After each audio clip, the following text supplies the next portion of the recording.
Mas o que esses financiadores de acordo com o que a gente está falando, os financiadores do socialismo ganham ao vencer essa guerra e implementar o sistema que eles... É só poder? Então, Arthur, a sua pergunta, se eu quiser respondê-la de uma forma convincente, sólida, eu vou ter que chegar na teologia. Vamos lá.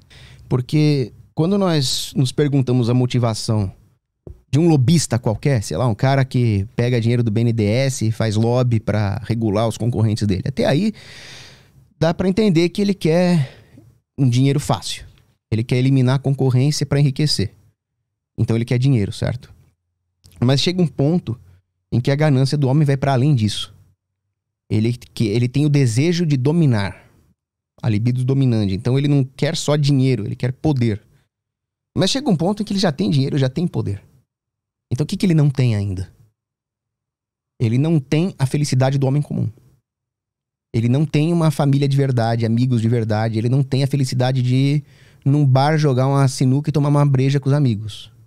Porque ele não ama ninguém, nem é amado por ninguém. Ele não é capaz disso. Então, no fundo, ele tem uma enorme inveja do homem comum. Da mesma forma que o demônio tem inveja de nós, porque nós ainda podemos ser salvos e o demônio já está condenado. Então, por pura maldade, quase que por uma birra infantil, eles querem destruir a sociedade. Eu sei que parece uma coisa de teórico da conspiração. Mas, filosoficamente falando, praticar o mal não faz sentido. Praticar o mal só nos destrói por dentro. Então, qual a explicação para alguém agir mal? Sócrates falaria que todo mal decorre da ignorância, né? Mas certamente não é o caso, porque o demônio, ele conhece a Bíblia, conhece as coisas do universo melhor que nós, e é o demônio. Então, a explicação é uma revolta mesmo, uma maldade, uma inveja, que no final das contas os teólogos vão falar que não adianta tentar racionalizar, porque o mal não... Você nunca vai obter uma explicação lógica para o mal, já que o mal é ilógico, é uma revolta contra a ordem da criação. Por isso que os teólogos falam em mistérios iniquitatis. É inexplicável o porquê que a iniquidade se introduziu no universo. Mas nesse nível de maldade que estas elites que dominam o mundo praticam, não tem nenhuma explicação lógica. Porque eu até falei pro meu pai uma vez, né? Meu pai falou, filho, eu não entendo isso aí. O Jorge Soros, por exemplo, o cara já é bilionário, já é poderoso. O que mais ele quer? Eu falei, não sei, acho que ele quer o mal mesmo. Porque se fosse uma pessoa normal, um pecador normal, ele pegava esse dinheiro, ia pra uma ilha, enchia de prostituta e tava resolvido. Por que ele tem que destruir as famílias, destruir a igreja, destruir os países? A única explicação é uma maldade pela maldade mesmo. Agora, é claro, essa não é uma explicação suficiente para se falar na geopolítica do socialismo, né? Mas o fato é que essa elite que controla o mundo, por que ela controla? Por qual mecanismo? Aí é uma coisa que o Renato 38 falou muito bem quando ele veio aqui. Eles controlam a emissão de dinheiro. E quando eles controlam a emissão de dinheiro, eles controlam a maneira como o valor produzido economicamente pela sociedade é armazenado. Todos nós vamos fazer algum trabalho que ou resulta na criação de capital, que permite que mais bens materiais continuem sendo produzidos, seria um reinvestimento na capacidade de produção da economia, ou, no caso dos serviços e do consumo, é um bem que nós fazemos para alguém que quis pagar por esses bens e serviços. Agora, por que as pessoas saem de casa e vão trabalhar para produzir alguma coisa? Porque elas esperam que esse valor que foi produzido, seja reinvestindo na capacidade econômica, seja propiciando um benefício para quem consome, seja armazenado em algum ativo para que depois elas possam consumir aquilo que elas desejam. Por isso que toda a motivação para o trabalho e para a produção está na capacidade de armazenar o valor que o trabalhador produziu.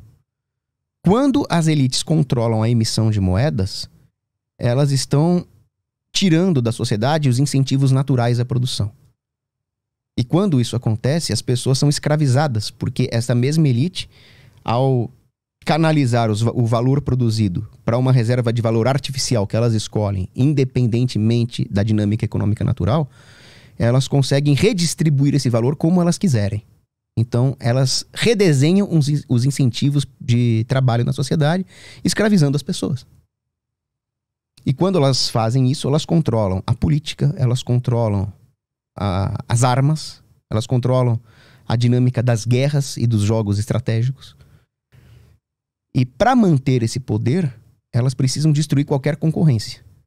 Porque se essas elites, então, ao controlar o Banco Central da Inglaterra, em Londres, o Federal Reserve nos Estados Unidos, elas precisam, para manter o poder, elas precisam garantir que esta moeda falsa, essa moeda sem lastro, que lhes confere todo esse poderio de escravização, continue sendo aceita como reserva internacional em vários países.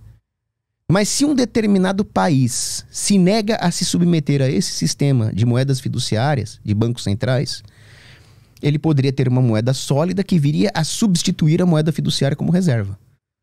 Como evitar isso? Transformando esses países em países socialistas, de forma que eles não ofereçam concorrência. O que essas elites não contavam é que a Rússia, que eles transformaram em um país socialista e travaram o desenvolvimento da Rússia por 100 anos, ao contrário do que o convidado que aqui esteve falou. O que eles não contavam é que ia chegar um ponto em que os próprios erros que emergiram dentro deste país socialista, que era a Rússia, ou como Nossa Senhora de Fátima fala, né? A Rússia espalhará os seus erros pelo mundo, e a KGB agiu dentro dos Estados Unidos para destruir a própria sociedade americana, para que eles não se revoltassem contra a mesma elite que financiou a Revolução na Rússia, eles acabariam por tornar a Europa Ocidental e os Estados Unidos mais intervencionistas ainda do que hoje se vê na China ou na Rússia. É lamentável falar isso, mas existe muito mais liberdade econômica na China comunista hoje do que na Europa Ocidental ou nos Estados Unidos, e nem vou citar o Brasil, porque o Brasil é um país comunista mesmo. E é por isso que a China cresce. Realmente, se alguém falar pra mim, não, mas a China é uma ditadura, na China você não tem liberdade civis, você não pode nem praticar sua religião direito, o governo confisca o seu celular pra ver se você tomou aquilo que eu não posso falar o nome. Realmente, liberdade social não tem nenhuma na China. Mas liberdade econômica eles têm mais do que nós. E qual é o resultado disso? O resultado disso é que o dólar americano está perdendo o seu espaço no mundo como moeda de reserva dos países, como moeda de reserva internacional. E isso vai mudar o jogo de poder no mundo, a hegemonia americana, que foi quase que inquestionável desde a perestroika, desde a abertura da União Soviética até hoje, ela vai ser profundamente abalada por essa nova configuração monetária do mundo.